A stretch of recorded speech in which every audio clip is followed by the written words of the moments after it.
மருத்துவர் ராமதாஸ் இந்த தலித் தலைவர்களை பற்றி ஒரு வரியில் சொல்வார். ஒரு வரியில் பஞ்சு மிட்டாய் தலைவர்கள் அப்படின்பார்.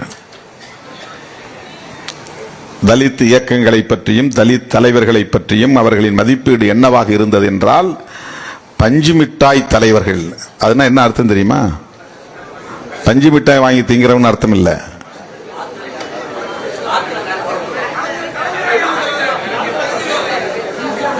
பஞ்சு மிட்டாய் இவ்வளவு பெருசு கூட செய்ய முடியும், வாயில் வச்சா சப்புன்னு போயிட முடியும், ஒண்ணும் இல்லாம ஒரு உருப்படியா இருக்காது. பார்க்கறதுக்கு பெரிய பிம்பத்தை உருவாக்கி வச்சிருப்பாங்க, உள்ள போய் பார்த்தா ஒண்ணு இருக்காதுங்கிறது அதுக்கு பொருள். நீங்கள் நினைக்கிற தலைவர்கள் சிறுத்தைகள் அல்ல.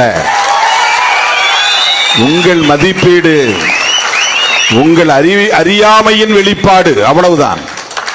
இந்த இயக்கத்தை நீங்கள் நினைப்பது போல் ஓரங்கட்டிவிட முடியாது, நீங்கள் நினைப்பது போல் ஒதுக்கிவிட முடியாது, நீங்கள் நினைப்பது போல் சிதறடித்து விட முடியாது.